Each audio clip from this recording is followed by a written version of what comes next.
Hello and welcome to Under the Sea Slime. You should all have one of these packs with you at home, so let's open it up and see what's inside. Okay, so you'll have your glue pot, your empty pot to put your slime into, your slime ID badge, your slime activator, your scratch art magnet, and your scraping stick, your stirring stick,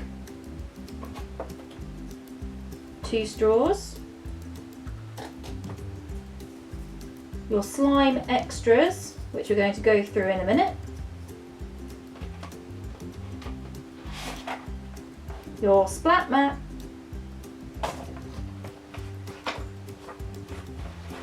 and the paperwork. Your how to make slime, slime bubbles, your contents and safety information, and your information for the grown-ups.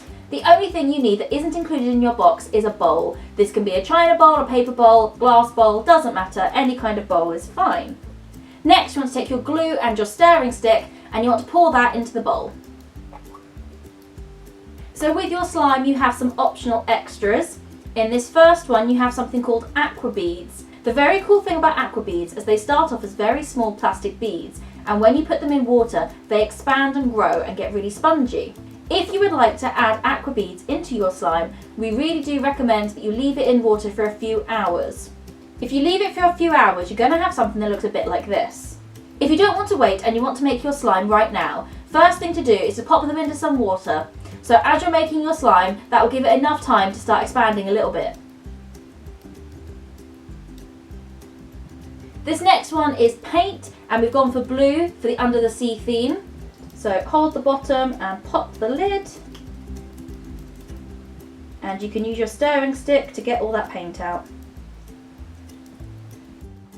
And you can go ahead and start mixing that in. And you want to mix that all in until all of the paint is mixed in with the glue and you can't see any more of the white. In our third one we have our scent. Now if you carefully open this up, it's got this gorgeous sea breeze smell. And you can just pop that straight in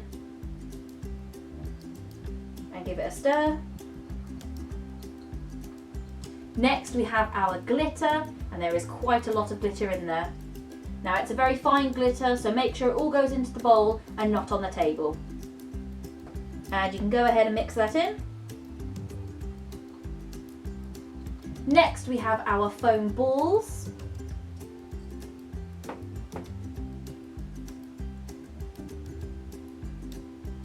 And mix those in. And finally we have our sequins.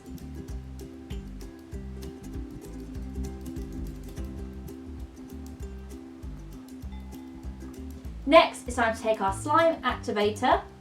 So unscrew the lid, and you'll see it's got a small dropper on the top. And what you want to do is add a few squirts of this into your slime and mix it, add a few more and mix it. Now the trick here is not to add too much, otherwise your slime gets all gloopy and a bit too hard, and that doesn't work. So we need to add a little bit at a time and keep mixing it like we're baking a cake.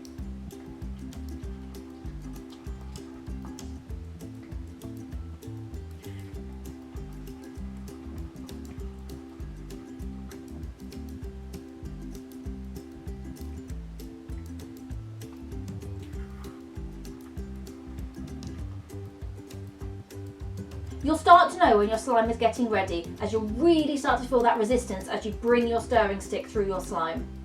You'll also notice that the slime will start cleaning the bowl and it won't stick to the sides as much.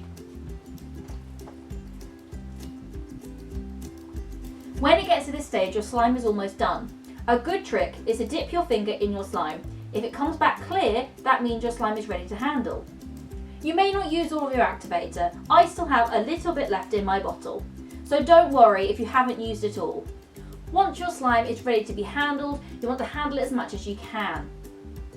So roll it into a ball, flatten it, stretch it out. The more you handle it, the more like slime it's going to be.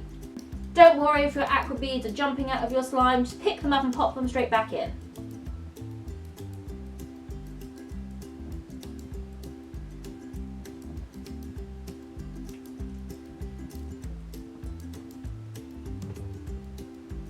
Stretch your slime out and have a look at all of the different things you've put in there.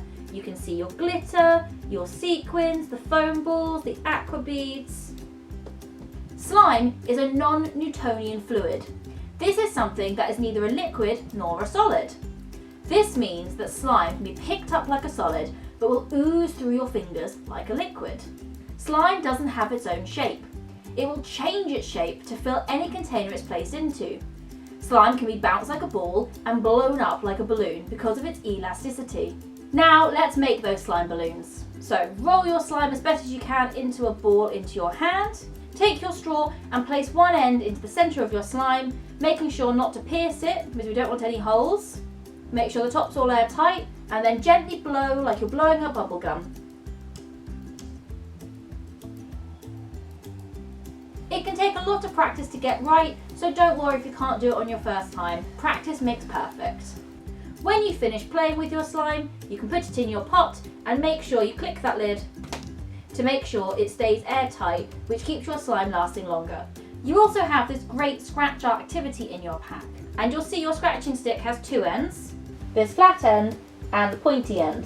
Now you can use either of these to scratch, and what you want to do is scratch away at the black on your creature and it will create a rainbow pattern. Have a little think of the kind of designs you might want to put on your creature. You might want to write your name, you might want to just do random shapes. Get really creative. I had a fish in my pack, so I've gone ahead and drawn some scales, but have a think with your animal what you could do. When you're done, you want to peel off the sticker on the back of your magnet and pop it on the back of your drawing. And now your magnet is ready to go. You can pop it on a magnet board or on your fridge at home. Thank you so much for joining me for Under the Sea Slime. I hope you all had fun doing your crafts at home, and I hope to see you on the next video.